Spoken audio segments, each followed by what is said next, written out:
Hello, everybody. I see that we already have some participants joining us. Thank you so much for being so prompt.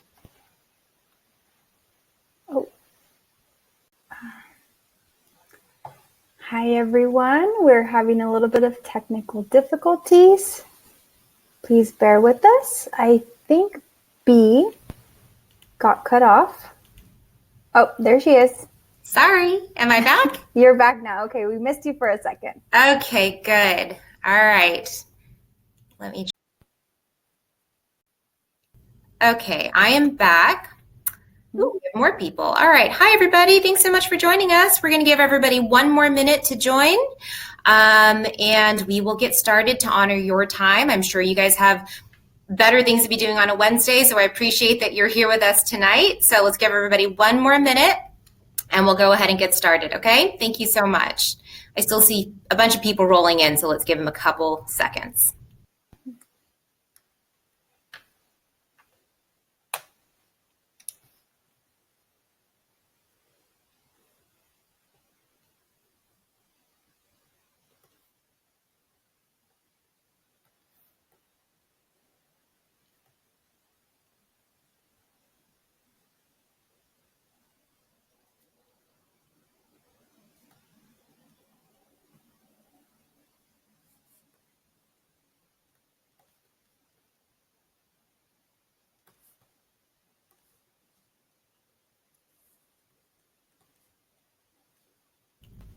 Okay, I gave everybody an extra couple of minutes for any stragglers.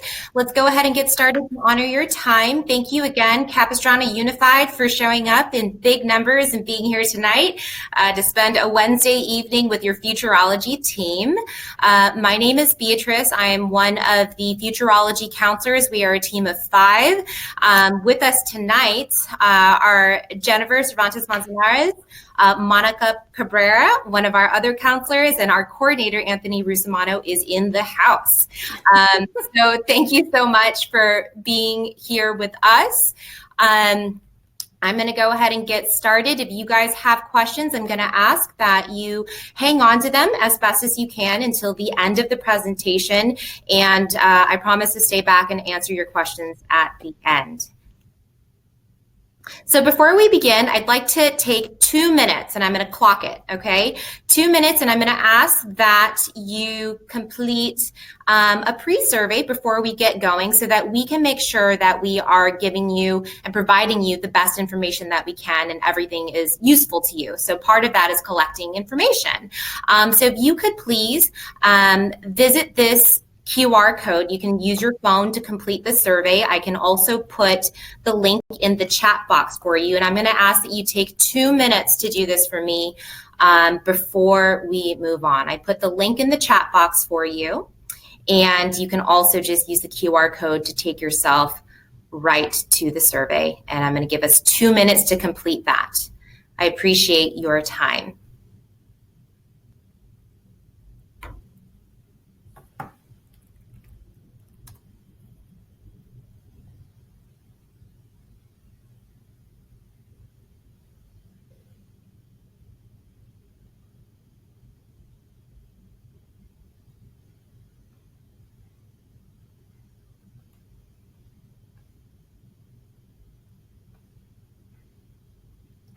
B, I don't know if they're able to access the survey.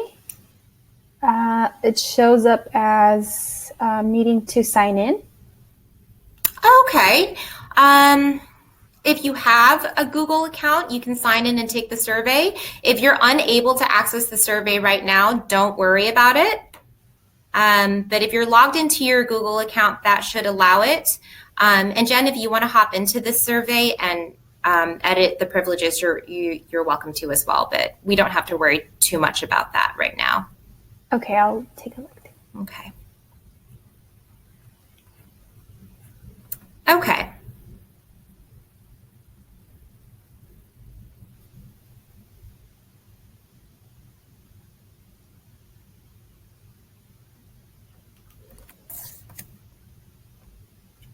One more minute and I'm going to move on just to honor everybody's time, okay? And again, if you can't access it, that's okay. We'll move on. I'll get going at 6:06.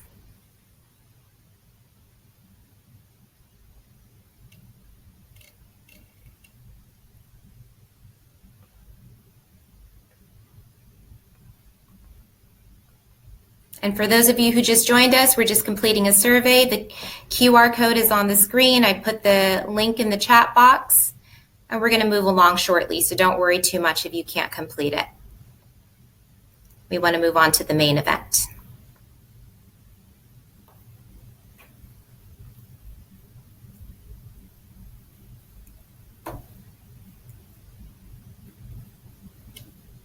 Okay, everybody. All right, well, let's go ahead and move on. If you haven't finished the survey, that's okay. I appreciate your time. For those of you who did complete it, thank you very much. Once again, my name is Beatrice, or you can call me B. That's what I prefer to go by, and I'm one of the counselors with Futureology here at the district. A little bit about us. How many of you have heard of Futureology before? Can I get just some action in the chat box? A yes, no? Just want to get an idea if you've ever heard of us before.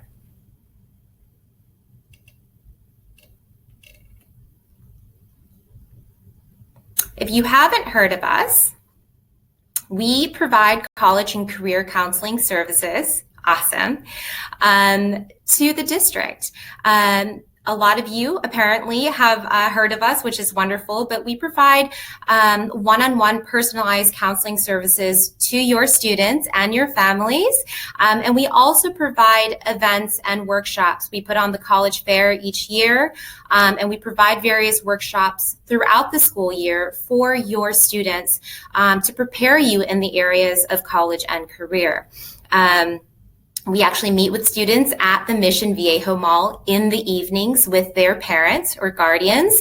And that's something that's very unique about our program, is that we're available to you after school so that the whole family can be involved. And that's something that we're very proud of and happy to offer to you guys as a district. Our hours are, again, late to be available to you. So generally it's about 3:30 to 9. You'll find us on high school campuses as well.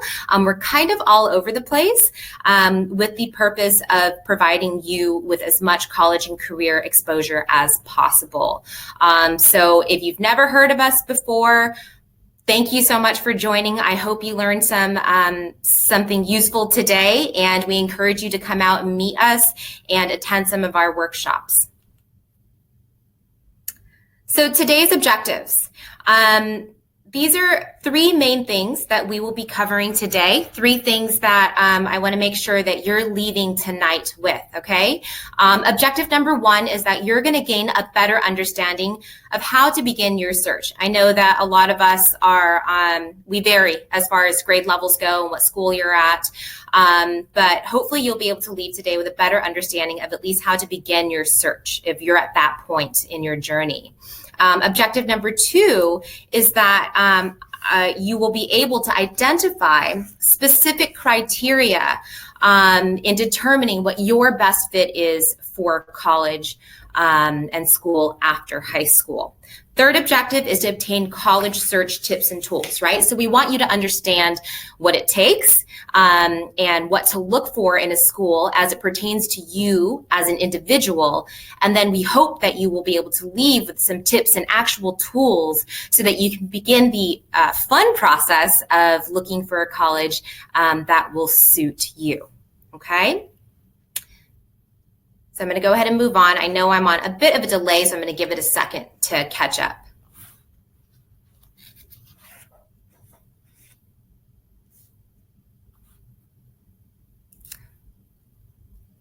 So I have some questions for you, and I'm going to ask that you answer them. I just want to know who we've got in the house tonight, okay? So if you could all tell me what grade level you're in, I'd love to get a sense of who we have here with us tonight. Awesome.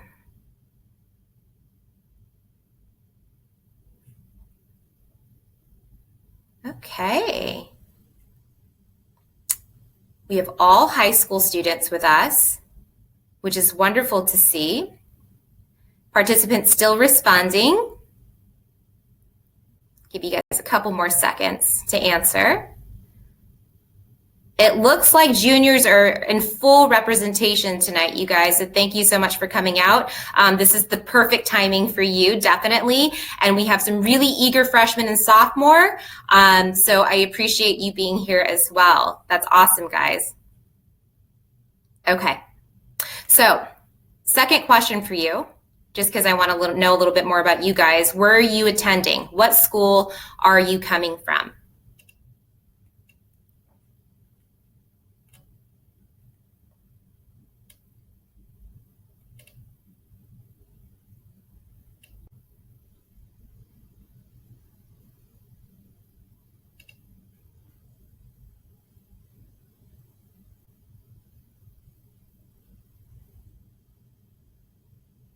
All right, we got a lot of representation from all over the district.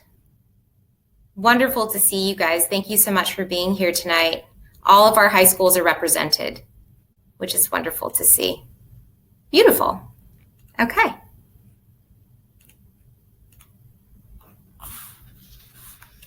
Okay. Well, thank you so much for participating. I just wanted to get a sense of who is with us tonight. I know that the one thing that you all have in common is that you want to find the best possible fit for your child or for yourself if you're a student.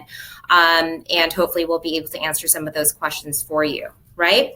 So there are over 4,000 degree granting post-secondary institutions in this country, okay? So before we even get started, I want everybody to take a deep breath. I'm sure, especially for the juniors who are here with us tonight, I'm sure you're a little bit anxious and a little bit freaked out about how you're going to move forward with this search process, right? It's overwhelming. And for many of us, you know, we can only ever name about, 5 to 10 universities or colleges, right? How many of you can name off the top of your head? I'm wondering how many of you can name maybe more than 10 schools. Can anybody here name more than 10 universities off the top of their head?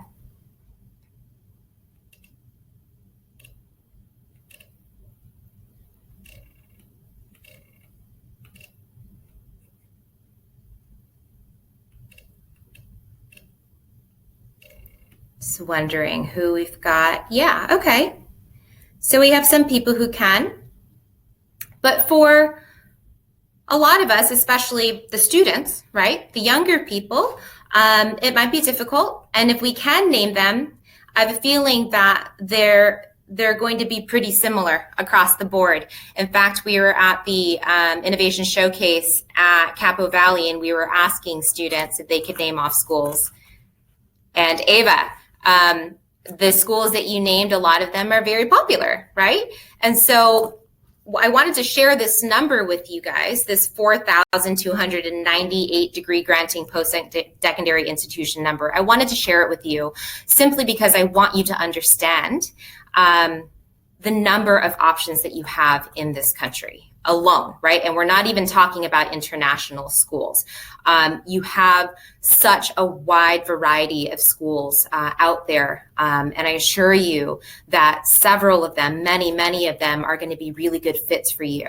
And I'm hoping that you leave today with a better sense of what a good fit means as well, okay? But take a deep breath and just know that you have options, and probably far more than, like the 20 that you think you have in your head. So let's talk about step one, okay? Before we go into fit, we need to talk about the very first step in the process of discovering what the best fit college is for you. This is a career process graphic for you, and I want to explain to you why we would start with self-evaluation, okay? Why would we start with self-evaluation? Well, because it's important for you guys to understand who you are before you can endeavor to understand maybe what it is that you need or what you want in a school, right? Traditionally, when we think of college and picking a good college, we think, okay, well, I'm going to choose my college, I'm going to choose my major, and then I'll go ahead and choose a career after that. And what research says and what we promote as a team is actually the complete flip of that. And so we believe that it is important for you to start with yourself first and foremost, right? How are you to know what is good for you if you don't know who you are and what interests you, what strengths you have? And so we promote self-evaluation first and foremost. After that, we go into career exploration, right? And so it actually starts with career. In your journey to college and to your career, we want you to start thinking about career pathways now. After that, we start narrowing it down to majors based on those careers and career pathways that you've discovered are a good fit for you. After that is when we start looking into colleges and universities that mesh well, that fit with that career pathway and that major that you have decided to pursue. Keep in mind, not everybody is going to declare a major, right? We might not all have a major to declare when we apply to college, and that's perfectly okay. But we do encourage you to start thinking about it soon, right? The self-exploration and the career process can start very early, and it should. So for my 9th and 10th graders in here, this is what it should be all about for you right now. So keep that in mind, that in this process, as you're moving along in high school, whatever stage you're at, generally the recommended process is career, then major, then college, okay? That's what we recommend. It starts with the career exploration first before we move on to anything else. I hope that makes sense. So understanding yourself, right? You guys are all very savvy consumers. You know what you like. You know where you like to shop. You know what foods you like, what restaurants you frequent. And that's because you have an understanding of who you are. You have preferences innately, right? And so when you're thinking about all of this stuff, about finding a major, finding a career that works for you, eventually finding a college, it's important that you have a very strong understanding of who you are. We want you to have that insight so that you can make an informed decision when it comes to your future, okay? So keep that in mind. How can you self-reflect, right? So you're thinking, okay, cool. So I should know about myself. I should know, what makes me tick, basically. There are a variety of assessments, of inventories, of activities that you can actually do to start assessing yourself. And in fact, our team provides facilitated in-person career exploration workshops where we help you assess your strengths and your interests so that you can begin this process. So a great way to start would actually to be with us, with one of our workshops. I'll provide you with resources at the end of today, so don't worry about trying to find it right now. I'll direct you to the right places and give you some handouts and give you some resources. But just know that you can do assessments online. Holland Code, something that you can find online to do, right? A personality assessment, an example of that would be a Myers-Briggs. We can facilitate that with you as well, right? So you have your advisors and your counselors on campus, and you have your futurology counselors as well to support you in the self-discovery process. Remember to journal, to talk to people that you know well, your family members, your closest friends. These are people that can help be something of a mirror for you as you're going through this process. It sounds kind of hokey. It's incredibly important, okay? So don't discount this, the value in this, and don't ignore this step. This is crucial before we can even start thinking about the college stuff. We need you to understand who you are and what makes you tick. So a little fact for you, about 60% of college students will graduate within 6 years. So why is this important, right? What's going on with that other 40% of students who are not graduating college within 6 years, okay? Does anybody have any guesses? Any guesses as to why students aren't graduating college?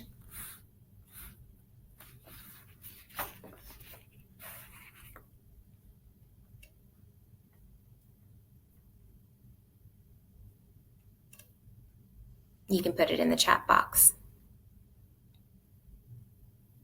Yeah, great.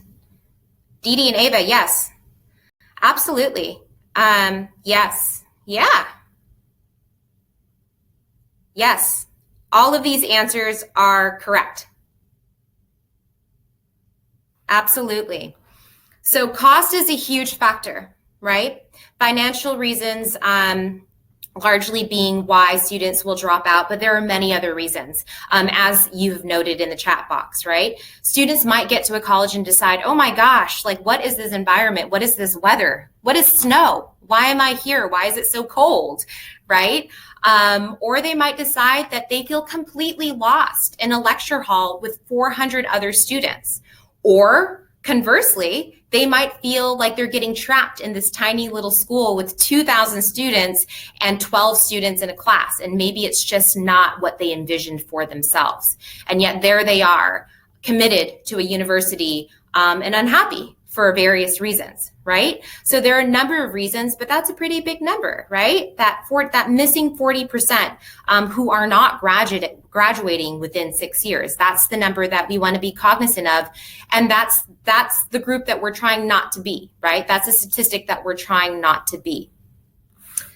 So keep that in mind, right? Because fit absolutely matters, right? And what do we mean when we talk about fit? I think a lot of us, when we're thinking about like finding the best school for us, we think the best, right? And when you think about the best university and colleges, what do people often think of? They think of prestige, right? They think of the most selective schools in the nation or across multiple countries, right? And that's a big mistake. That's a big misconception, is that our notion of best is that it is elite and that it is selective.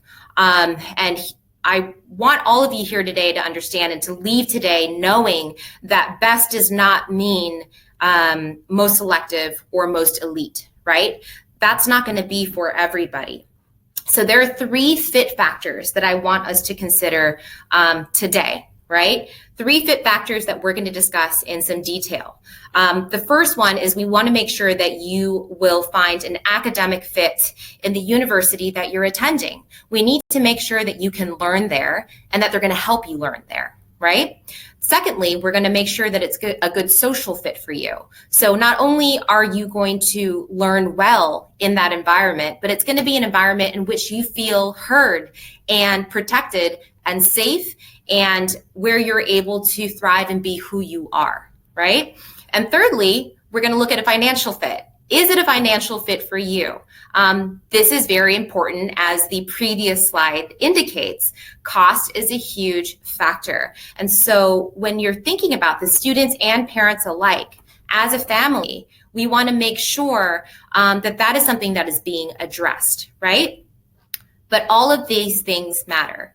And I want to go back a couple slides ago. I said that you're all very savvy consumers, and you are. Your generation especially. You guys know what you want. You know where to go to find what you want. Parents, we look up reviews for everything that we practically do, right? For restaurants we go to, hotels we stay at, vacations we go on.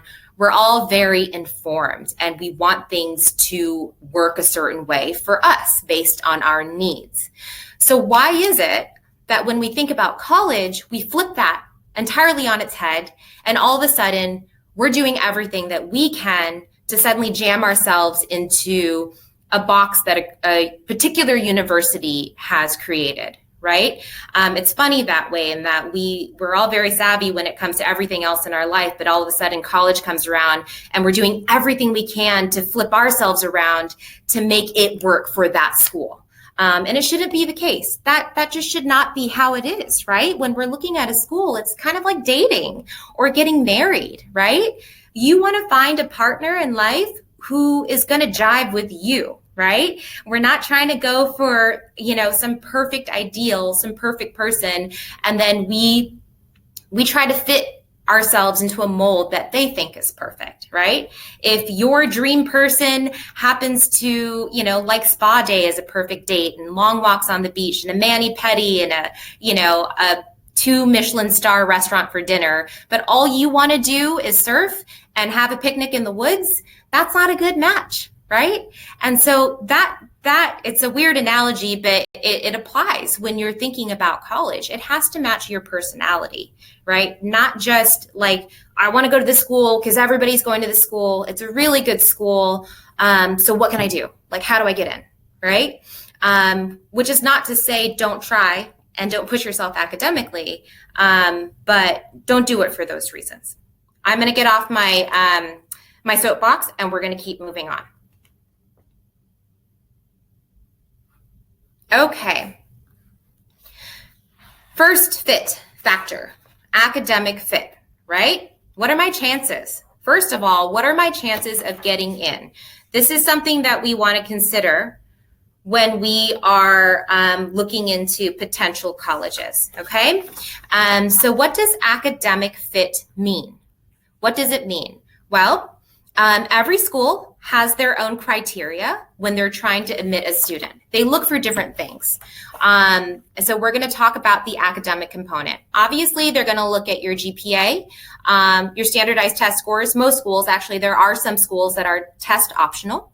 They're going to look at your course rigor in high school and your overall academic profile. So when we say academic fit, we mean we're going to compare what you've got going on, right? Your GPA, your standardized test scores, and the school's admit rate. And we're going to see if right off the bat, is this a realistic and a good fit for you on a purely academic level? Okay, so I'm going to give you an example. How many of you here have heard of safety, target, and reach?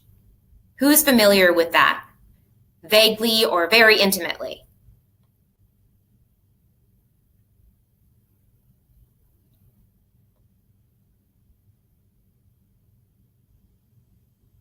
Okay. All right, cool. So we're going to go into a little bit more depth as to what this means, because this is going to drive your decision-making process and your final list, really, okay? So let's talk about safety and what that means when we're thinking about academic fit, right? So I'm going to give you an example. We're going to use student X, okay? And we're going to use her scores across the board. And you can see that her score was an 1100 on the SAT and her GPA was a 3.5. Now I'm using the SAT as an example. Keep in mind that most universities will accept either the SAT or the ACT. So don't worry about that. This is just an example.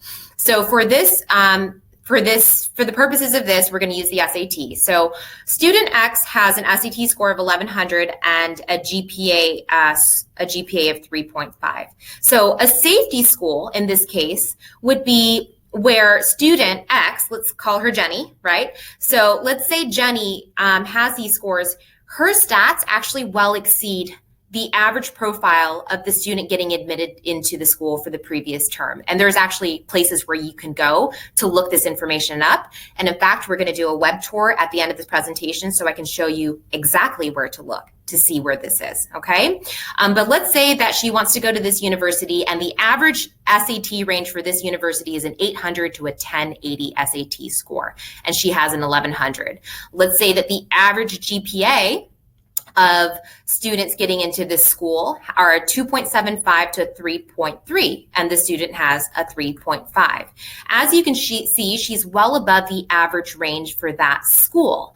And so this would be considered a safety school for her, especially because the acceptance rate happens to be at about 70%. So 7 out of 10 students on average are admitted, right? So all these things considered, this would be a safety school for her. Now we move into target, right? This is where your stats are right in the middle to the top range of the average students' stats getting into the school. Again, we have the 1100 SAT, 3.5 GPA, okay?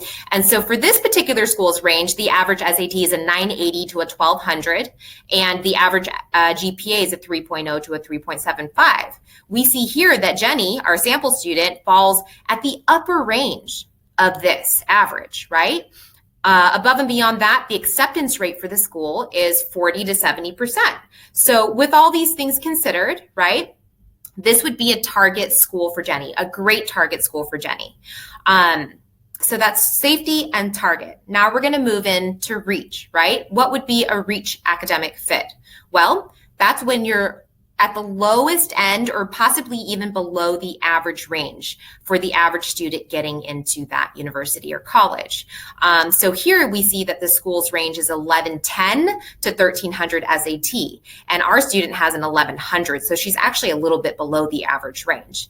And then we have a GPA range of 3.5 to 4.25, and she's at the very bottom of that range, right? On top of that, we have an acceptance rate of 39%, let's say, for this school. And that's extremely competitive. That's very selective, right? And so this would be considered a reach as far as academic fit goes. This is very broad, but this is a start for you to start thinking about whether a school might be a fit for you or not. And for my 9th graders and 10th graders in the house, if you're looking at school stats and seeing what the average range is for students, you could also base kind of where you are at and where you want to be potentially, right, academically. So with that in mind, actually, one more thing I want to mention, right? When we're thinking about academic fit and we're thinking about safety, target, and reach, I want you to remember something very important, is that your final list, when you have it, will be comprised of safety, target, and reaches, right? We'll talk a little bit more about the details later on, but you want to make sure that when you're choosing, let's say, a safety school, that it's still a dream school. Okay. And I stress this with all the families that I meet with, and I know all of our counselors do, is that your safety school should still be a dream school, and it should still meet all of your fit requirements and all of your personal wants and needs out of a program. So keep that in mind. We'll touch on that again a little bit later, but let's play a game. So target or reach, you guys tell me, and I'm going to send a poll out for you in just a second, but let's go over the details first. So Anthony wants to go to college X. He has a 4.14 weighted GPA. He's pretty styling, right? He has a 1550 SAT score. This guy is off the charts. He's looking really good. We're very impressed with him, right? So he wants to go to college X, and the average student getting into college X has a 4.0 weighted GPA, and the SAT range is a 1490 to a 1560. So just with those two things alone, we see that he's in range, right? However, the acceptance rate of college X is 20%, okay? And I know a lot of you might not be familiar yet with how competitive that might be. That's competitive, okay? 2 out of 10 students getting in, 20%, that's not a lot. So that's something we want to take into consideration. So with that in mind, okay, I want you to tell me, is this a target or a reach? Let's see what you guys have to say.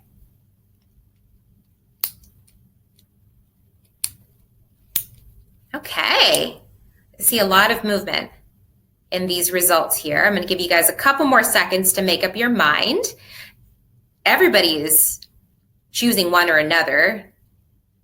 Okay, all right.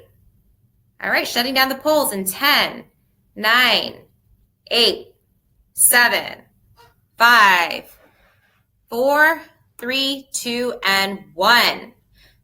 Okay, I'm ending the poll. Here we go. So 63% of you said it was a target school, and 37% of you said it was a reach. This is really interesting. From my assessment, based on the numbers that I'm seeing, and my colleagues can certainly chime in if they want in the chat box, this would be a reach. 20% acceptance rate is extremely low. That's very competitive, okay? Keep in mind that some of the more top tier schools and UCs have an acceptance rate of about that, right? Or lower. And that is extremely competitive. So that's just something I want on your radar so that you have an idea of what it means when you see an acceptance rate. Again, this is one component, but something for you to be aware of, because I think a lot of the times we look at our GPA and our SAT scores and we think, man, I'm like off the charts. I'm styling, like this is a no-brainer, right? However, we have to take into consideration the acceptance rate. That is crucial because sometimes schools want everybody, but they can't accept everybody because they don't have the room. They just don't have the seats. And so they are left to decide on a certain pool of students. So sometimes you could totally meet the academic marks, okay? You can totally meet the academic marks. However, if they can only accept a certain amount of students, you might be one of the students who can't get accepted by virtue of not having the space for you at that school, if that makes sense. Okay, so we always have to take that into consideration, because the acceptance rate is telling you like, man, 100,000 students are applying to the school and only a handful are getting in. That means a lot of really qualified students aren't getting in just because they don't have the space. Okay, so keep that in mind. That's a huge component of academic fit. So additional academic factors that we want to consider, right? Does the school offer the major that you want? Very simple question to ask, but somebody mentioned earlier, or a few of you mentioned earlier, why students don't graduate. It's because they don't offer the program that the student needs, right? So we need to consider major, or at least program of interest. Are there distinguished faculty that you want to work with? Are there research opportunities that you wish to pursue that a certain school offers? Internship opportunities, right? Academic supports, job placement for graduates after they graduate, right? Honor societies that you want to be a part of. All things that you should be cognizant of and looking into if these things are important to you, right? These are things that you want to consider, because you want to make sure that you can learn, and you can learn the way that you want to learn when you get to the school. So keep that in mind.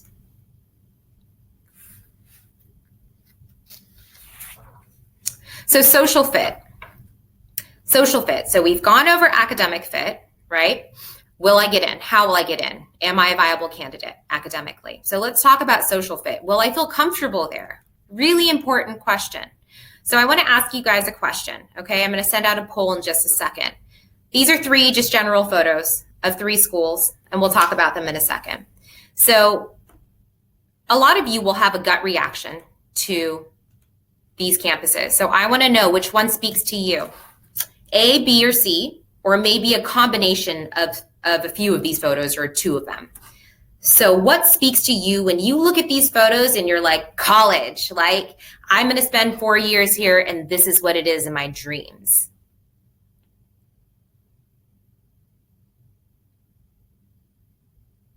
Nobody wants to be in an empty, beautiful library that looks like it's from Harry Potter? You guys. Still no bites for B. All right. I'm closing down the poll in 3, in 2. Oh, there we go. We got some love for B. All right. Okay. 3, 2, 1. We're going to end this poll right now, whether you're done or not. Okay. Very interesting. So everybody has a reaction. It might have pivoted a little bit within the course of the poll. But this is a great way just to quickly kind of assess, like, man, what kind of environment do I want to be in, right? When I think of college, I think we all have an idea of something in our mind. We see ourselves on a campus, right? So what does that campus look like? So these are 3 kind of different looking environments, and a lot of you said a combo, right?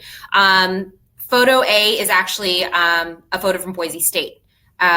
Really big university, huge, very popular in our district, right? It's considered a very large campus with about 22,000 undergrads. So that's considered a very large campus, right? It's a huge football school. So if sports are important to you, spirit is important to you, right? That's the kind of college that you would be looking for. It's in an urban setting, so it's not super in the sticks, okay? So for those of you who chose that, you're looking for school spirit, I'm imagining. You're looking for sports. You're looking for that energy that we see oftentimes in movies, right? For option B, that's the University of Chicago Library. Extremely academic school, extremely selective school. It's medium size. There are about 6,500 undergrads, and it's in a very urban setting. So now we're talking about not just city, we're talking about city. It is in Southside Chicago, okay? One of the most established and revered intellectual institutions in this country, extremely academic. And it looks like it's straight out of Harry Potter, which I absolutely love. And I'm glad that you guys gave it some love towards the end.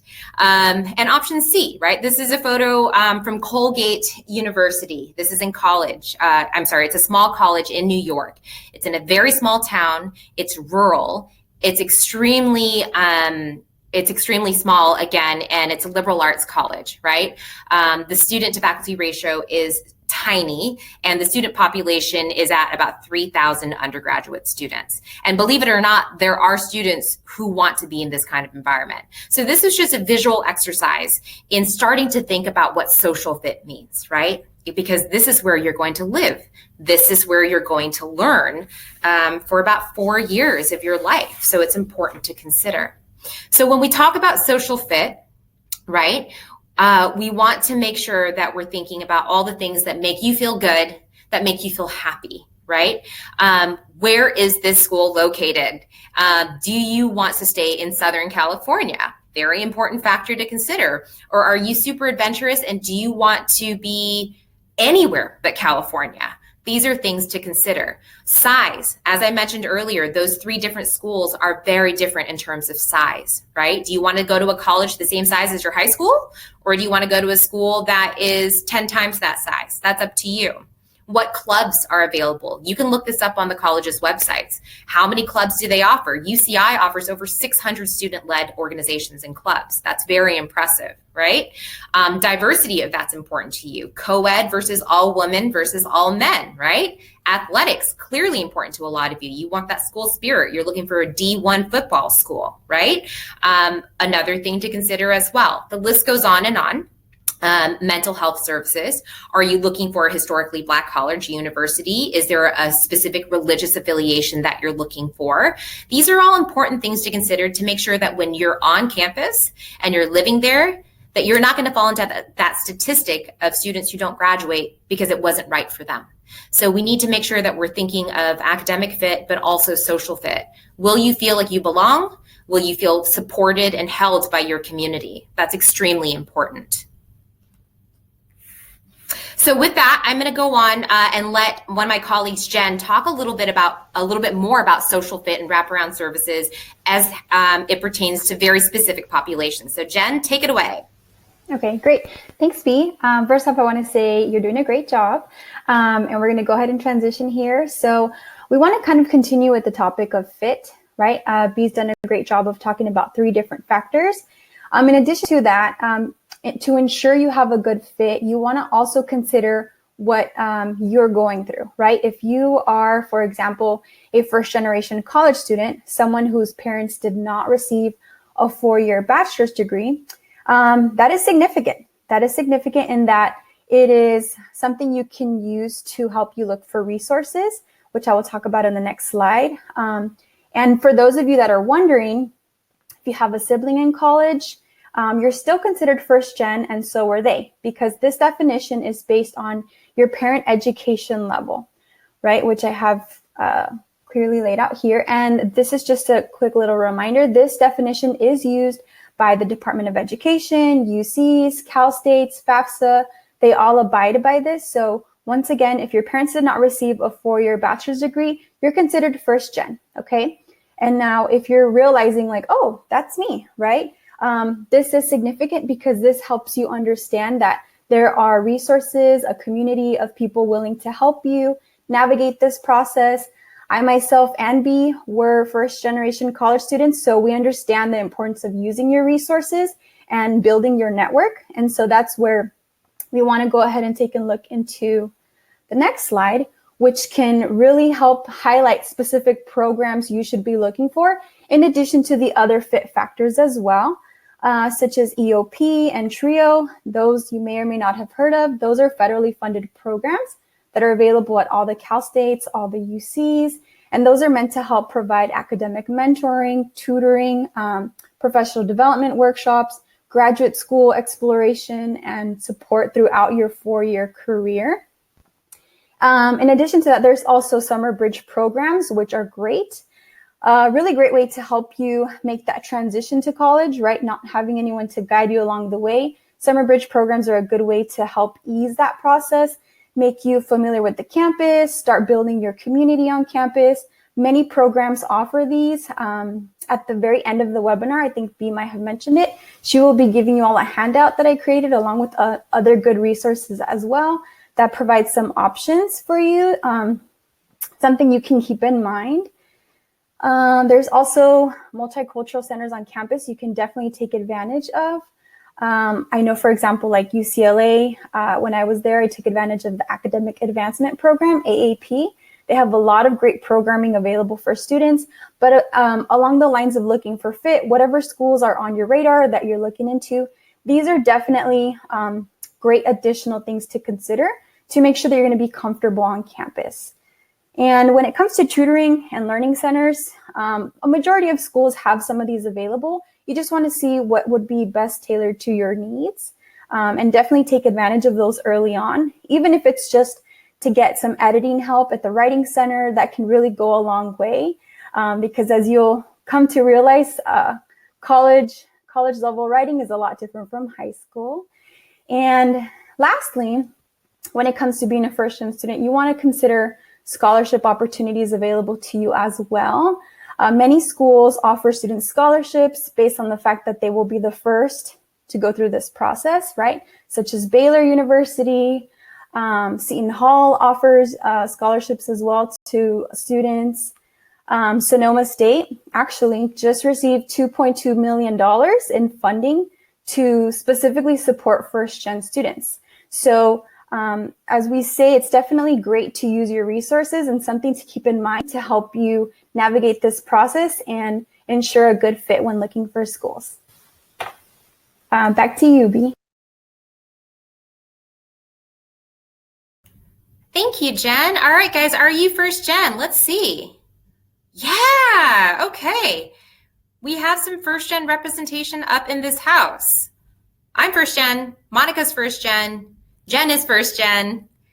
All right, guys, this is great. Okay, well, I'm so happy to see some first gen representation in here. And if you're unsure, contact one of us. We can talk you through it and see if you are or not, and we can look into these programs for you, okay? Thanks, guys. All right, moving right along, trying to honor your time here. Final fit factors. So what have we gone over so far? Academic fit, social fit. We're on the third one, guys, okay? So here we are, financial fit, money, very important to talk about. In short, what does financial fit mean? It basically means that the college is likely affordable for you. This is extremely important. I have seen so many cases of students who have applied to a handful of schools without considering this, getting into the schools only to realize that they cannot afford to go to the school. So let's avoid being that statistic, okay? We have 133 of you guys in here. I know for a fact then that 133 of you guys aren't going to fall into this pitfall, okay? We need to look at the financials prior to applying to schools. And parents, this is a conversation we have to have with our kids. It might be uncomfortable and weird, but this is money on the line. It's money that they might owe as adults. And so it's something that has to be discussed, okay? So key points to consider when you're thinking about financial fit. First of all, don't be scared by the sticker price that you see. I'm going to give an example, and I'm going to keep using it for the purpose of this slide, okay? University of New Mexico, to go there, it's a really, really great, well-known research university, wonderful school. Average cost of attendance, tuition, housing, books and supplies is about $35,000 a year, roughly, okay? So when you hear that, you're like, oh man, $35,000 a year times 4? Like, that's a lot. That's like a condo somewhere in, Wyoming or something like that. So that scares people off, but understand that that is just a sticker price.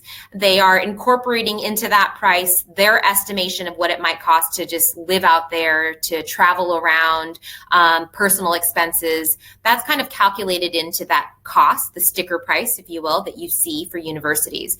So we have to look above and beyond that when we're looking into schools, and that's where the digging comes into play. The best place to dig, honestly, at the end of the day, is the school's website. So it's your job to be investigators and to really look in depth, ultimately, at the school's website. And again, I'm going to share a bunch of resources with you guys at the end, and we'll do a tour together.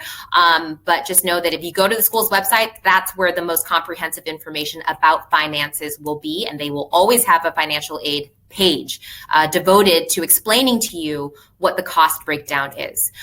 They will have a net price calculator on that website, most likely. And that's going to help you try to start calculating what it actually might cost, right? Based on potential grants and scholarships that you might receive and how much you're expected to contribute and scholarships that might be offered at the school. So play around with these as you're looking into schools, because again, we need to make sure that it's realistic, that it is feasible for you to be able to pay for this school all 4 years. Be careful with early decision when you're thinking about finances. And for those of you who don't know what early decision is, there's a difference between early decision and early action. We're going on a bit of a sidebar here, guys. I'm sorry. But early decision is when you apply to a school and you're committing to the school if you get in. That's the short version of it, is that you're applying early and you're agreeing essentially that if you get into this school that you will forsake all other universities and commit to that school on the spot. Early decision. Early action simply means that you are allowed to apply early and hear back early. There are no promises made, no agreements where you will forsake all other schools. So there is a very big difference between early decision and early action. So early decision is oftentimes reserved for your dream, your top, no matter what.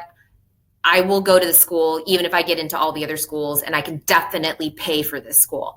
If you're not sure that you can actually afford that school, I would be hesitant to decide to be an early decision applicant, okay? Because that will lock you in to that school. You are committed, and then you are committed to paying for that school. And who knows what other offers you could have gotten financially from the other schools that you applied to. So keep that in mind. That's a very important and often neglected factor when families are thinking about early decision, okay? Different types of aid to consider as you're thinking about how to pay for college, right? There are loans, obviously, which you pay back, right? There are federally funded loans and private loans, but there are loans that you can take out, and then the student will essentially be on the hook for that amount when they're done with school. There's work study, which is where you essentially earn the money by working on campus, and you earn a paycheck as a student, and you are supposed to, in theory, use that money to help pay for school, right? But essentially, it's just working on campus, and students earn money by doing that. There are grants. That's money that you don't have to pay back. And you will all be applying for, hopefully filling out the FAFSA, the free application for federal student aid, in the fall of your senior year. That's when you do it. And that would qualify you for things like the Cal Grant or the middle class scholarship, right? And that's free money that's just given to you. You don't have to worry about paying that back. And then there are scholarships. Again, money you don't have to pay back. Grants and scholarships come in very different forms, as do loans. Don't concern yourself too much with the nitty gritty of that. Just know that that's available to you. But one of the first things you should do is fill out the FAFSA October 1st, between October 1st and March 2nd of your senior year to qualify for a lot of those things. And so you really should, even if you think you make too much money, it's still important to look into. So questions to ask yourself as you're thinking about financial fit, right? What's the percentage of students who receive financial aid and how much on average do they receive? You can find this on the school's website. It's easy enough. It's all on the school's website, right? How many years does it typically take a student to graduate? Also important, because every extra year you're spending at that school is another year of tuition, is another year potentially of room and board and a meal plan, right? If you're living in a dorm. So something that you want to consider, and something you can also find on the school's website. What kind of college scholarships or awards are available to students? And are they awarded by academic achievement or merit, right? Or are they through specific programs or college departments? Those are all things you can, again, find on the college website. You can just Google scholarship with the college's name and go to the school's website to see what they offer. Okay, but really the school's website is the best place to start. A couple other things to consider as we're thinking about cost is the California Promise Program, which actually allows you students to go to Saddleback 2 years for free, tuition free, books are paid for, student health fees, are paid for, and that could be a great way into greatly reduce college expenses so that you can then transfer to university. If you want to know more about that, contact us, contact your school Saddleback counselor, talk about it, and see if it's an option for you.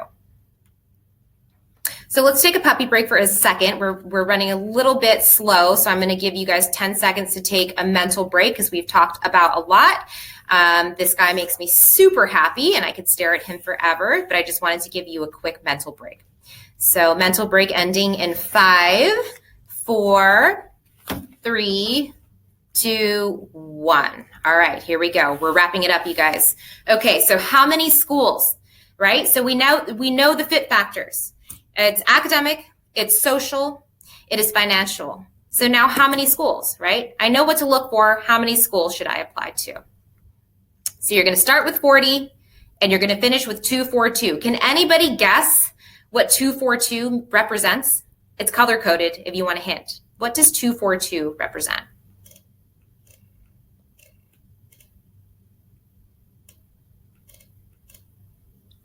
Any guesses? Any brave souls who want to guess what that might mean?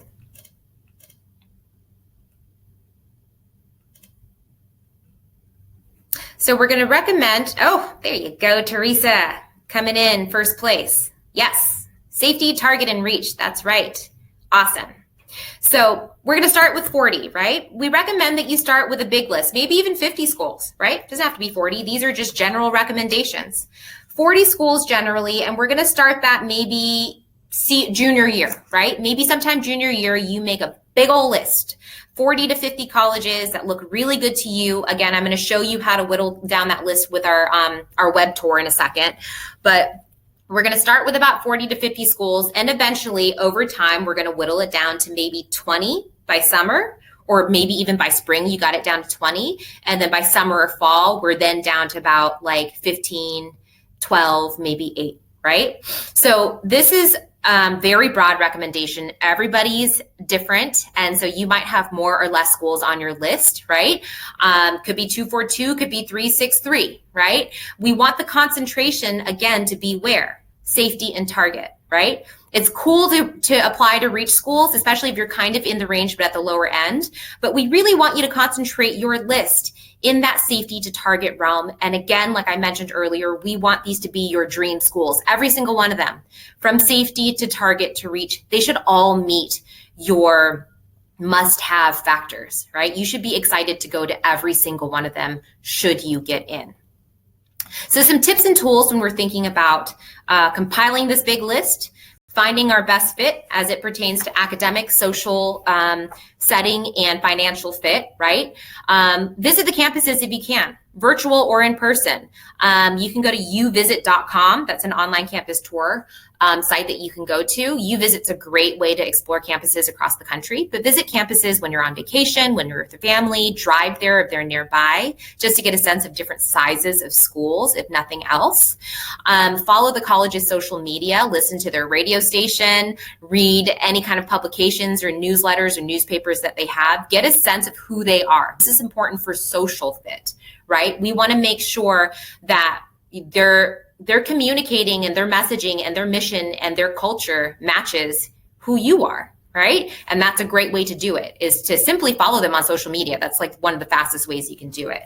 Conduct alumni interviews with people you know who have gone to those schools. Go to our college fair. We're having a mini college fair March 24th. It's the mock case study event that we're having at San Juan Hills High School on March 24th.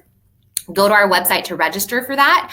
But after that event, where you walk through a mock admissions profile, where you read it as an admissions advisor led by actual admission advisors from universities, we're going to have a mini college fair for you to check out some schools that are mostly out of state. In fact, all out of state.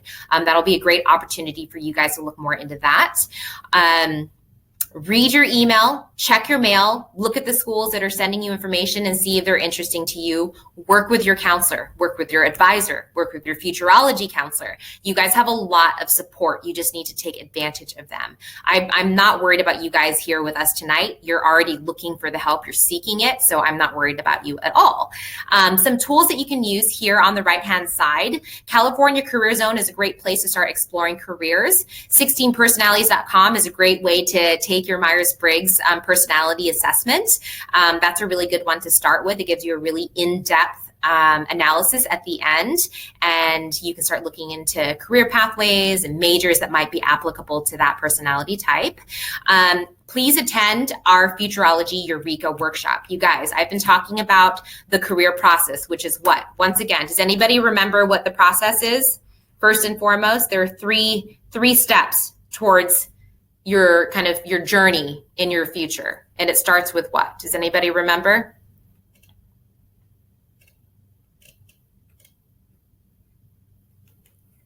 It certainly didn't start with choosing your college first, right? It was, yes, Carrie, thank you, first place. Career, major, college, right?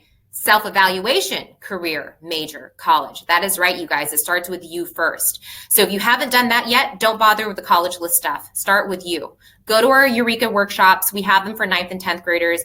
We have them for 11th graders. Please register for that and help us facilitate that process for you so we can get the ball rolling for you. Juniors, above and beyond that, we have a bunch more events for you, okay? So keep that in mind. So what now? So 9th graders in the house, we want you to focus on academics. I know you're here to talk about college, but right now you need to focus on doing the best that you can in school, okay? That is paramount for you for many reasons. We want to make sure that you're doing well in school, because even if you're not trying to get into an elite university that expects a perfect GPA, having a good GPA will qualify you for merit scholarships. Going back to University of New Mexico, what did I tell you they cost? About $35,000 a year. At University of New Mexico, just by virtue of having a strong GPA and a test score, I'll give you an example. They have 2 scholarships that you can actually stack. The Amigo scholarship, if you have a 3.5 weighted GPA and an 1130 SAT score, they give you $16,800 a year just for having that. On top of that, if you're a real, motivated student and you have a 3.9 weighted GPA and a 1390 SAT, okay? So if you had that above a 3.9 weighted and a 1390 GPA, you qualify for the Regent Scholarship and the Amigo Scholarship. The Regent Scholarship is almost $20,000 a year. They will stack those 2 things. If you meet those criteria, you will get college paid for free at the University of New Mexico. That's tuition, that's housing, that's books, that's everything. And this is why doing well in school matters, right? Not necessarily to get into the best universities, but to just be really strong academically to qualify for merit aid at those safety schools, right? At those target schools. That's what you should be focusing on, especially if cost is a factor for you or your family, okay? So going back to 9th graders, focus on academics. Begin your self-exploration, explore careers. Come to our Eureka workshops. 10th graders, more of the same. Focus on academics. You have to do well in school. Try your best. That's all we're asking. You don't have to get straight A's, but you need to try your best and see where you land, right? Continue exploring majors and careers, and then consider taking both a mock SAT and a mock ACT. So that's and. So you should be taking a full-length timed practice SAT and ACT probably sometime around 10th grade. We offer mock testing. Futurology is partnered with the district and Revolution Prep to offer that to you guys on your high school campuses over the next several weekends between March and April, I believe. And so if you haven't done that yet, you need to do that to determine what the best test fit is for you, okay? So that's my 9th and 10th graders. 11th graders, the majority of you in here are 11th graders. You need to focus on academics, okay? You still have to focus on that while continuing to explore your career pathways and majors.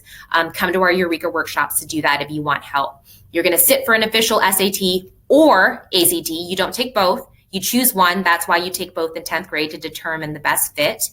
And then you start compiling, your big old list of schools. Again, this is a little flyer. It's probably hard to read for you guys, but I'll share in the handouts later so you can see it more clearly. But come to our events. We've tried to develop a bunch of workshops for you guys to help facilitate this process so you don't do it alone, okay? So take advantage of those things.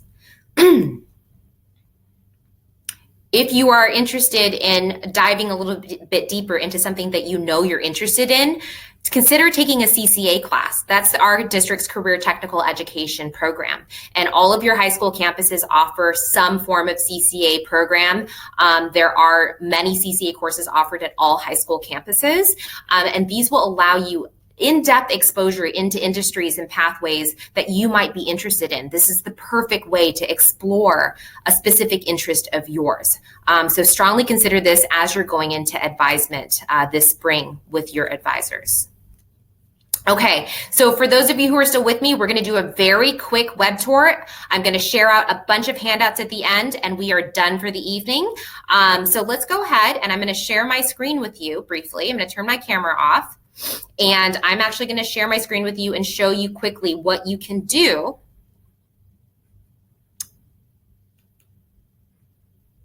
Oh, here we go.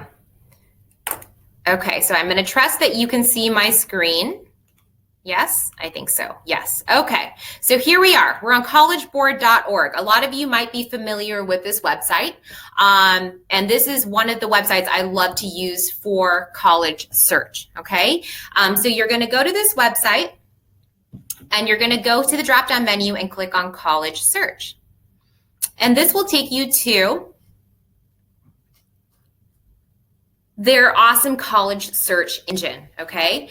It's going to start you with a bank of 3,695 college options, right? So we've got a lot to start with. And what you do as a student who's trying to whittle down your preferences is you answer the questions to the left, right? For example, selectivity. Well, gosh, I want to look at some safety schools, maybe some target schools, maybe some reach schools, right?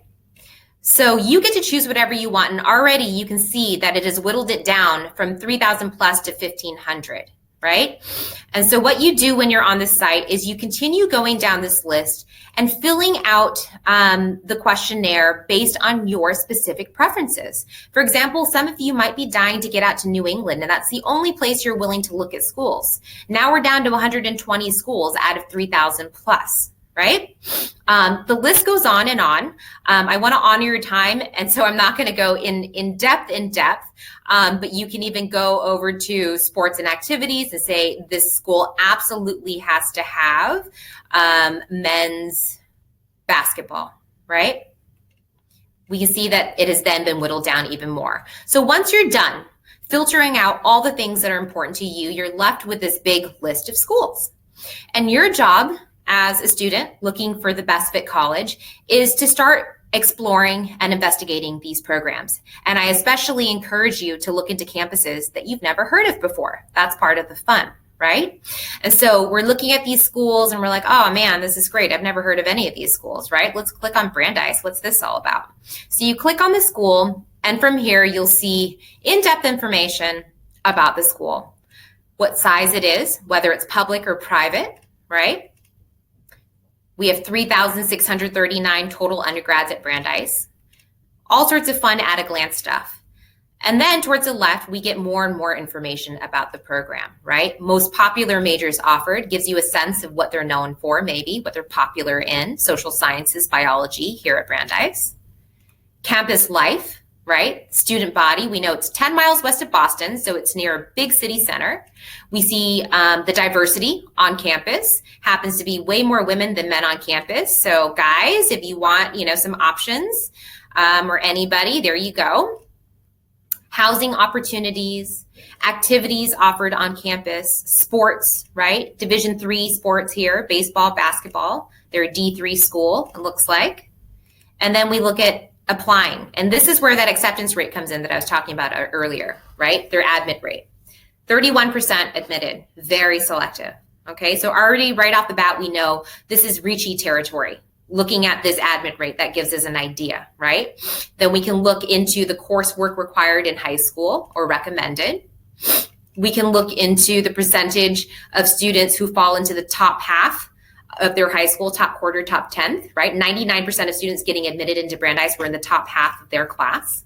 You can see a GPA breakdown of students admitted into Brandeis. You can go up and also see the average SAT and ACT score for students admitted into Brandeis, 1280 to 1500, right? ACT, 29 to 33. So pretty competitive school, right? And so if you're looking at these schools and you're like, gosh, Brandeis sounds good. Like I'm really interested in Brandeis. All you have to do is add it to your list. You have to create an account first, right? Don't forget to do that. Create an account first and add it to your list. And that's how you can actually start compiling a list of schools, right?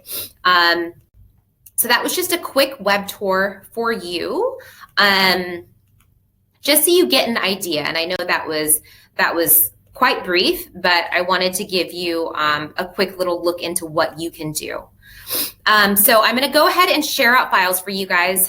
We're a little bit over, so hang tight. I'm going to send out some files for you. Once you get these files, go ahead and save them onto your desktop or anywhere you wish to save them where you can find them later on. So this is a zip file. I'm going to go ahead and share it right now.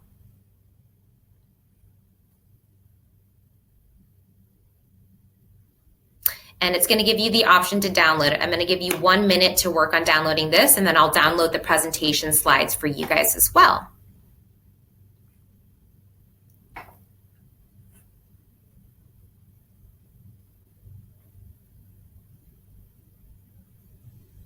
Okay, so go ahead and download the file, save it to your desktop, call it whatever you want to call it. And then I will go ahead and also share today's slides with you in case you want that. So go ahead and download that. And I'll give you about 30 seconds to get that downloaded. I'm going to wrap it up after this, and then I'll open it up to questions. Just a few more seconds. And I'll come back here and file share with you for anybody who missed it at the end. All right, awesome. So thank you so much for those of you who've been able to stick with us. A lot of you have stayed with us, so thank you for that. I appreciate your attention tonight. I hope that you learned something useful and that you're walking away from tonight with something useful. If you filled out a pre-survey, I'd love for you to be able to complete a post-survey so that we have, we get information from you so that we can make these things better for you, right? The reason that we send out these surveys is to make sure that we're doing everything that we can to provide you exactly the information delivered to you the way you want it to be delivered. So you can take a photo of the QR code, click on the link that I just shared. This session will be recorded, but if you can fill out a post survey, we would greatly appreciate it. Any information that you can share with us, any feedback will help us make it better for the next time. We want to make sure that this is meeting your needs because this is all for you guys, okay? Thank you so much once again for participating tonight and sharing your Wednesday evening with us. I know that there's so many other things that you could be doing and being with your family and having dinner and just relaxing. So thank you for sharing it with us. Know that we are around to help you guys. We love meeting with you as, just students and parents. Come to our workshops, email us, reach out to us. We are here to support you in this crazy, super fun journey, okay? So with that, I am going to open this up to questions. If you don't have any questions, you are welcome to leave. Please don't feel like you have to stay. We're going to make our way through the questions in the chat box. Again, thank you so much for your time tonight. Have a wonderful evening. Have a wonderful long weekend for the students who are with us. You guys are awesome. Thank you. Okay, let's do questions. Let's see what we got. Okay, Michelle, which link are we talking about? Yeah, let me do a quick file share again for the stragglers, okay? So I'm going to file share again really quickly. So let's go ahead and do that. Let's do the handouts first, okay? So I'm sharing the handouts with you guys right now. So click download file. And then you can select to probably share it on your desktop. That's the fastest way to find it. So these are all sorts of different handouts for you guys, how to curate a list, a template for what your final list might look like, flyers for different programs like the California Promise program, first gen information. So a lot of useful information for you guys. So go ahead and download that. I'll give it 5 more seconds. And still, if you had issues, just email us and we will send you a copy. I'll put my email in the chat box, okay? And then I'm going to go ahead and share the slides with you again really quickly one more time and give you about 10 seconds to download that. This is now the PowerPoint slides if you want them.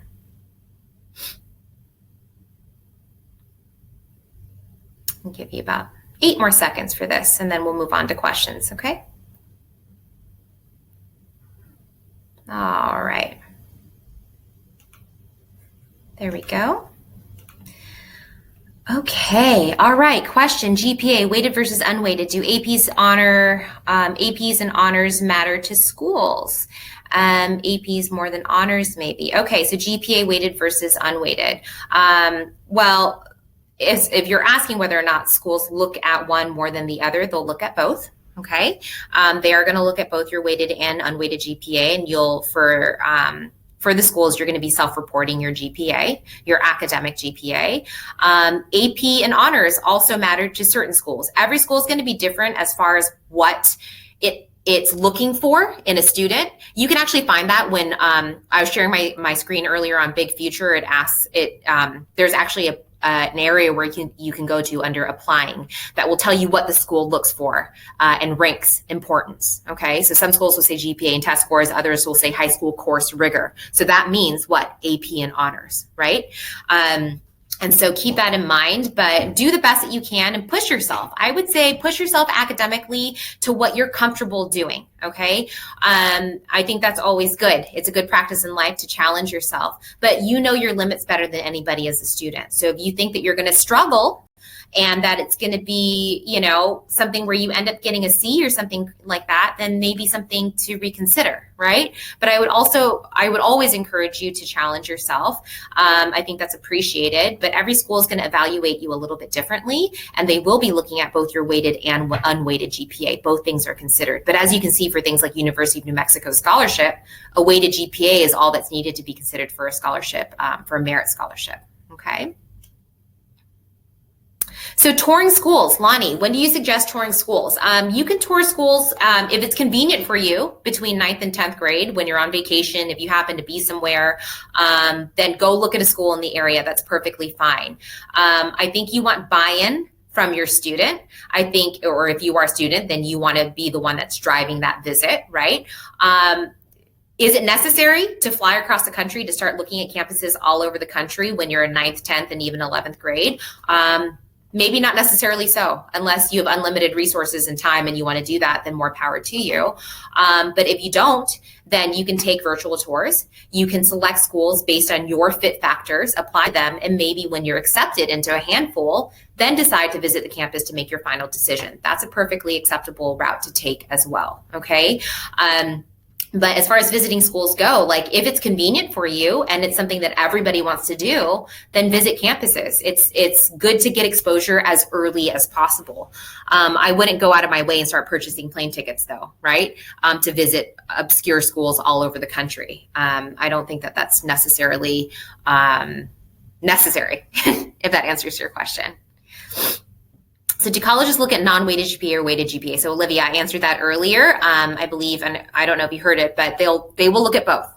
As a UCI admissions reader, I saw both, right? And you look at both and you consider both. How much they consider the GPA will depend on the school. Saddleback for 2 years for free. Val, yes, or Valeria. That is the California Promise, and if you downloaded the handouts, I had a flyer in there for you.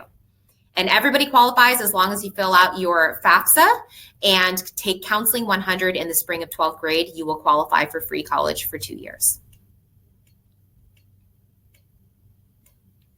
I'm just combing through the questions, you guys, so bear with me. So Corinne asked, what is considered merit, right? So when we talk about merit scholarships, we're generally looking at academic scholarships, scholarships that are earned by certain achievements. Maybe that's leadership skills. Maybe that's academic, right? Community involvement. It's just earned by something that you have achieved or something that you have done. And that's evaluated different ways by different institutions. Colleges offer merit scholarships. You can apply for private scholarships that are given all over the country and world. world. A conversation to be had later on. We couldn't touch on that in depth today, but you can also talk to a futurology counselor about that in a meeting if you wanted to. Okay, I'm still combing through these questions, guys. So let's see. Is community service important in college apps or internships? Yeah, I mean, generally, yes. But here's what I will say about what looks good for college, okay? You need to do what you are driven by. You need to do what you are genuinely interested in and what you love and what fascinates you and makes you happy. A couple beach cleanups across the course of high school, not going to rock my world, right? Not going to completely blow me off of my feet. If you're getting involved in the community, then do something that matters to you and make sure that it's long-term, that it's a commitment, and that you're doing something that you genuinely want to do. That's what schools are looking for, right? They're not looking for you just to get out there and volunteer at a library here and there and maybe do a beach cleanup. They're looking for you to be involved in something that matters to you. And so I would start with that, is again, that self-exploration and self-inventory is, what do I want to do? And how can I do it meaningfully in my community? And when you do that, that's evident on your college application. That's more what they're looking for.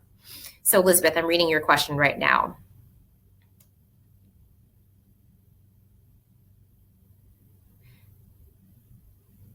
So Elizabeth, so you're asking about the super elite schools, right? That are 20% acceptance with a student who's already amazing academically. What else are they looking for, right? And it touches a little bit on what I was just mentioning in response to Olivia, right? Is that, yeah, they're looking at the overall package. And keep in mind that there's not one formula. We're not trying to fit into a formula. Okay, that's a mistake, and that it becomes very evident on a student's college application when they're trying to kind of check off the boxes, so to speak, right? And so they're looking for a student who is genuinely interested and driven in something and seeking that. They're looking to fulfill that intellectual curiosity that they have. They're looking to find ways outside of school to pursue something. They're chasing something, right? And they're finding ways to do it. Yes, extracurriculars are great. That helps if it's something that they genuinely love to do. Volunteering and community service, yes, absolutely, if it's meaningful to them. Internships, awesome to have. Educational prep programs over the summer where they spend summers at a competitive program where they were admitted to attend a college for 2 weeks and live there and study, a STEM cluster or something like that, right? All things that are great if the student wants to do it genuinely and they're interested in it. Absolutely, those are things that they will look into, right? They're looking at the full picture. They're looking at the student's personal statement. They're looking at what drives the student. They're trying to get to know the student because they just want to make sure that it's a good personality fit too. And sometimes it's more than just academics, right? It's, do you match what we're looking for in a student? It goes back to the whole dating thing. Are you a good match for me? Are we a good match for each other? And that will become evident in the personal statement when they're answering prompts about, what they're passionate about, their leadership skills, why they want to go to that specific university. It's so many things, Elizabeth, so it's hard to pinpoint. And it's going to be really hard with the competitive schools because we can never tell exactly what it is they're looking for, right? We don't know with certainty. And that's why it's important for your student, or if you are a student, to just be authentic in everything that you pursue as a person. Don't worry so much about checking off the box, because if you just do what you want to do and you find ways to pursue those things, you will shine to the right school. Okay, you will shine to the right school, and that school will want you. And that's the most important thing, in my opinion, because we want to try to avoid trying to jam ourselves into a box, right? And I certainly wouldn't want a student to stress themselves out trying to do a million different things to get a shot at getting into some random elite school. I would rather have that student pursue exactly what it is they want to do and they're comfortable with doing. And the pieces will fall in the right place if you do that. And I'm sorry if that's kind of a non-answer, but that's my answer, and I'm sticking to it. So what is the name of the self-evaluation quiz that you mentioned at the beginning? Oh, yeah. So Ella, you can do a Myers-Briggs. So you can go to 16personalities.com. I'm typing it in the chat box. It's at the top of the chat box right now. And that is a great place to start.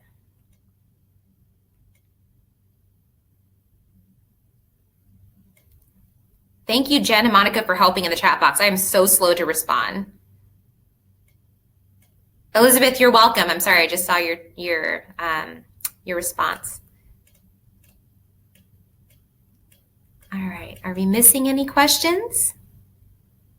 Susan, does it look bad to colleges if you drop a class? I mean, I think it depends on the circumstances, Susan, right? And what it says on your transcript. Is it an F? Is it a withdrawal? Is it an incomplete, a no grade? Whatever the case may be, it was dropped for a reason, right? And so the best thing that you can do if it's already happened is to indicate that on your application in the additional comment section. There will be typically a section on all applications for additional comments. And that is where you give them full context for anything that you need to explain, like an F or a drop or a withdrawal, right? Maybe something happened. Maybe there was a conflict in your schedule because you had an obligation to your family. It could be any number of reasons, but if there's a legitimate, valid reason for it, I would mention it in additional comments so that you're giving them all the answers and you're not leaving them with any questions. And that's the beauty of additional comments on the college app, is that it's leaving no room for questions, basically, because you never get to talk to the people evaluating you typically. And so that section is a great place for you to say, like, hey, listen, I know I didn't take a foreign language or senior year, but that's because it conflicted with AP Psych. And AP Psych is something that's super important to me because that's going to be my major. And so I opted for that instead. That's a viable answer to me, right? And so that's where I would explain what the drop was all about if you have to drop a class.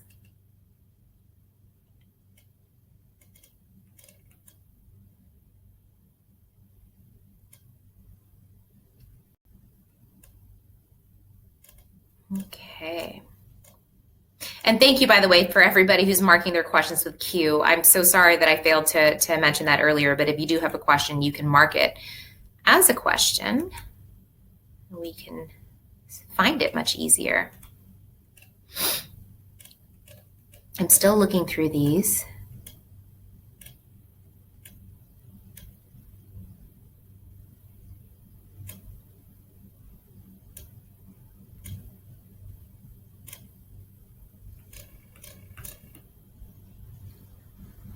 Okay. Any other questions? If we missed them, if you want to retype your question so that it shows up at the top, that would be great. I just want to make sure I'm answering your questions. For anybody left in here, if you can hear me, the presentation has ended. You do not have to stay for questions if you don't have any. You are welcome to leave. Thank you so much. Thank you for coming. Okay, wonderful. All right, so I'll give everybody about 30 more seconds to see if anybody has any last burning questions. Otherwise, Elizabeth, yes, I am. There are generally 4 counselors who can meet with you at the mall. I am one of them. I am the designated counselor for Aliso, Niguel High School and Tesoro, so I'm there on campus occasionally as well. But yeah, I'm one of the counselors that you can meet with at the mall. Teresa, unfortunately, no. If one parent has gone to college and graduated, then they are not first gen. Good question. Thank you, Erica. Thank you, everybody. Thank you, Anne.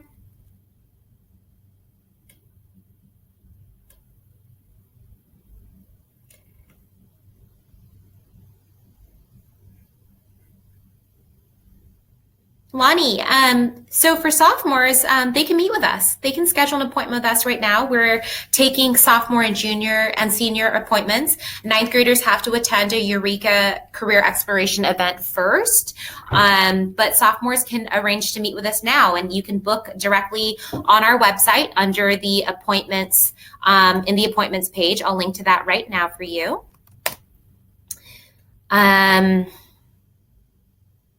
Thank you so much, Elizabeth. Great questions tonight. Thank you for your time. Have a great evening. So that was the link to book an appointment with us. And let's see here. Ella, I am. I'll be at Aliso on Thursdays generally. I'm not sure if I'll be there tomorrow, but I might be. I probably will be, but I'll be there actually every Thursday for at least the next month or so, between generally like 9 a.m. and lunch. I'll be there, probably after that as well, meeting with some students. So if you ever want to stop by the guidance office, I should be there on Thursdays. Teresa. Oh, so Teresa, the link right below your chat from me, the events page, if you click on that, you can see all of our events, and you're welcome to register your child or yourself if you're a student for any of the events we have coming up. So what is the admission percentage that puts that school in the reach category? Is it 25? So Jennifer, it's so tricky because it's gonna, a lot of it also kind of depends on the student, right? I mean, if we have a super duper duper stacked student, it might be a little bit different. The idea of reach might be, that percentage might be slightly different, I guess. Our general recommendation, and this is so general, okay? So I can't give you a definite number because I simply just I don't know it because it's hard to pinpoint. But generally, I personally would categorize anything, honestly, 39% acceptance rate or lower as a reach for anybody. To me, it's difficult, right? In my mind, that's what I have it as. We have one of the documents that we shared out with you is called Creating Your College List Worksheet. And there, our broad kind of recommendation is that an acceptance rate of 23% or lower is a reach, right? 55% or low, or between 55 and 66% is target, 67% and higher is a safety. These are all super general. But generally, I mean, if you think about it, a school that's accepting 3 out of 10 students, right, 39% or less, that's very selective.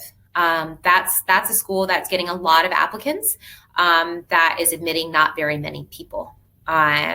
So keep that in mind, but it's going to be a lot of factors, right? It's how many students are admitting, right? What is the acceptance rate? What is the admit rate? What is the average GPA of students at that school? Also, what is the average SAT score, right? All those things play into ultimately what is considered a reach. And if you have questions about that specifically about your student or about yourself, if you're a student, meet with us. Talk to us about it. Come to us once you've compiled your list, a big list, and we can talk about whether it's balanced or not, and then we can go from there. Does that work for you?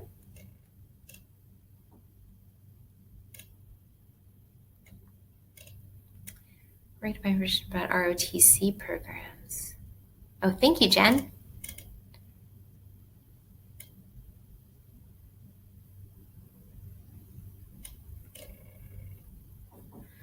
But yeah, Jennifer, if you can hear me, let me know if that kind of answered your question. Okay, yeah, good. You're welcome. Absolutely.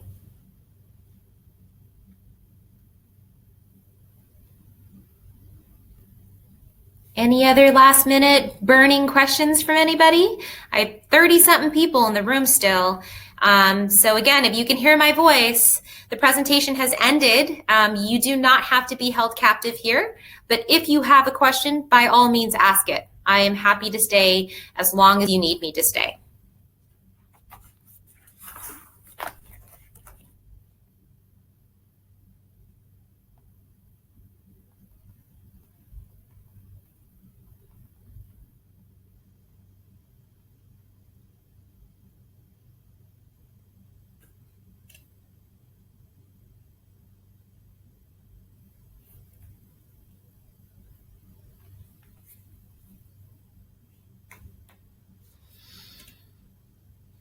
All right, you guys. Teresa, thank you. Gosh, thanks for hanging out. Have a great evening.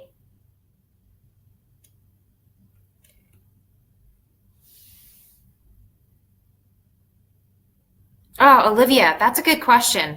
I don't really know. Jen, do you have the answer to that? Yes. Can you hear me? Can you hear me? Yes. Okay. Olivia, great question. So when it comes to first gen criteria, technically that doesn't count. However, I know, for example, like UCLA will still consider you for their first to go program because they understand that, even though some parents may have been college educated outside of the country, they're very unfamiliar with the college system here. So that's definitely still something you can talk about in your personal insight questions to give some context in terms of your experience. So yeah, great question. Not necessarily first gen, but something you want to go ahead and bring up.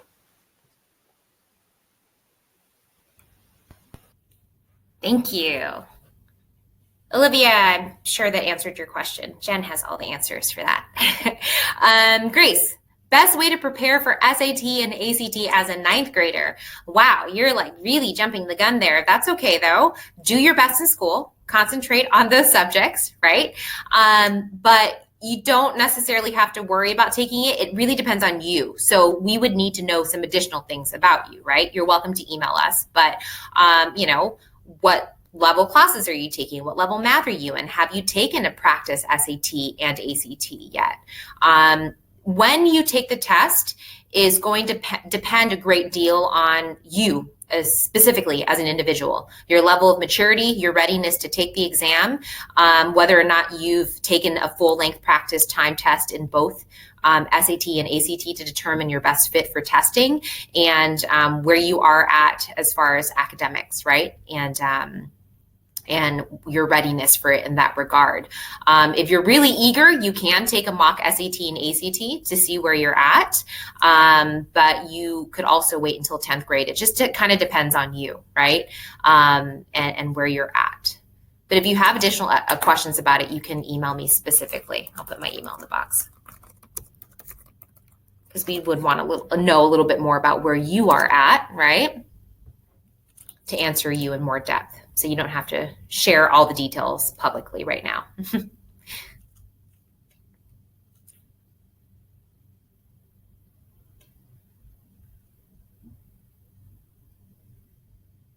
You're welcome. Thank you for joining us.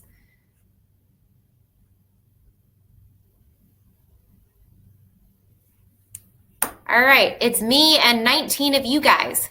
So who is left in here and who has questions? Because if you don't have any more questions, I'm going to wrap this up for the sake of the poor people who will be watching the recording of this in the future, who have stuck around to see if there are any juicy questions at the very end. What do we got here, guys?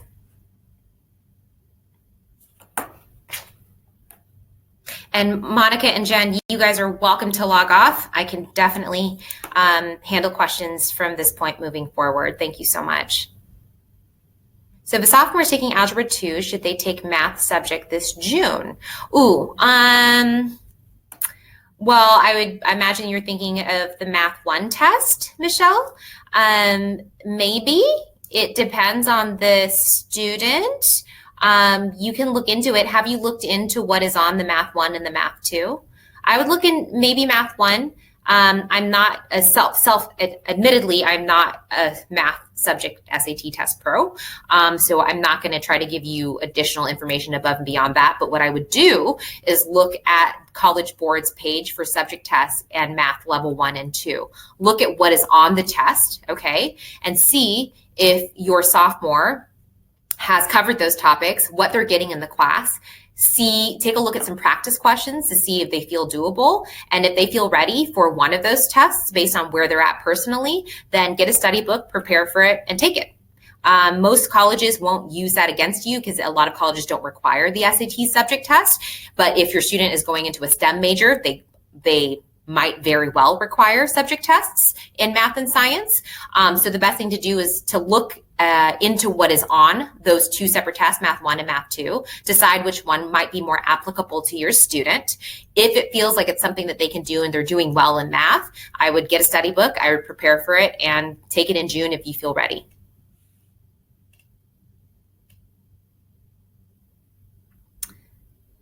So Elizabeth, you may have answered this. I saw the suggestion not to practice on the mock SAT, ACT.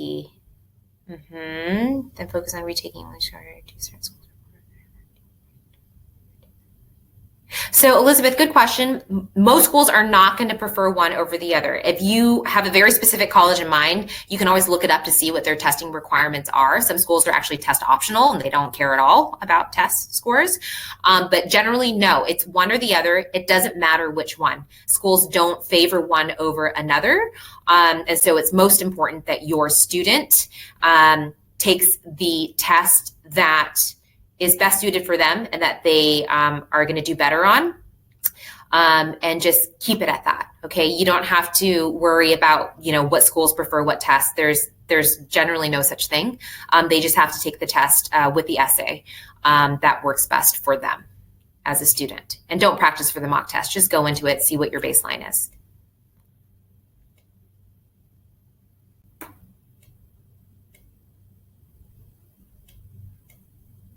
Okay, Olivia, so should juniors start preparing their portfolios or personal essays this summer? My friends are talking about that and I'm quite confused about that. And also, sorry for so many questions. Olivia, that's why I'm here. That's okay. It's just 12 of us in the room now. So should students start preparing for personal essays? Yeah, juniors. So juniors, as in rising seniors, is that what you mean, Olivia? If you mean 11th grader going into 12th grade, then yes. And in fact, we are offering an essay brainstorm bash in May for juniors so that you guys can actually start brainstorming your personal statements for college. So the answer to that is yes, you can definitely start on some. Maybe not all schools will have their prompts released officially, but we can certainly look into some prompts that we know will be asked on certain applications like the UC app or the Common app or the Coalition app. And we can start working you through some of those prompts and themes so you can start brainstorming that. So yeah, starting the summer is totally cool.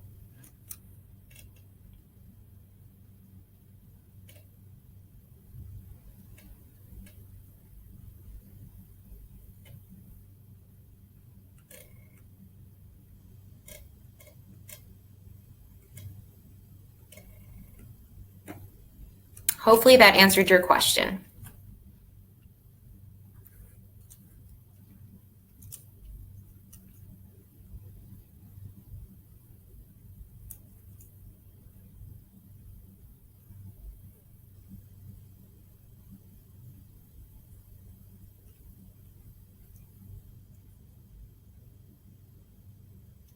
All right, my 11 evening warriors who are in the room with me. I don't know if you've drifted off or if you just kind of walked away, fell asleep. You are welcome to leave if you don't have any more questions, but I definitely want to stay back if you do have questions. Anybody else? Throw it in the chat box if you have a question. I'm going to give it a couple more minutes. We'll go to 1 hour and 45 minutes and call it a night.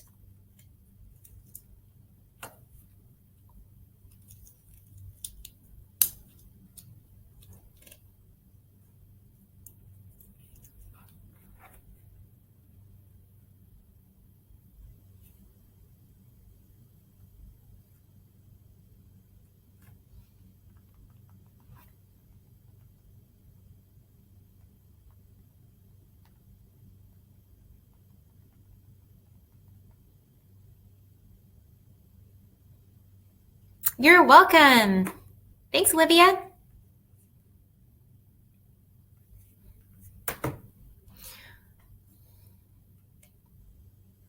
Okay, everybody. Well, I'm going to call it an evening. I appreciate you guys clinging on. I don't know where you have gone or if you're still with me, but I'm going to go ahead and call it an evening. If you have any questions, put my email in the chat box one more time. And if you want to ask me a question privately, you are welcome to. Write it down. There I am. Otherwise, thank you so much for coming. And I hope you have a great rest of the evening and week. Thanks so much, guys. Bye.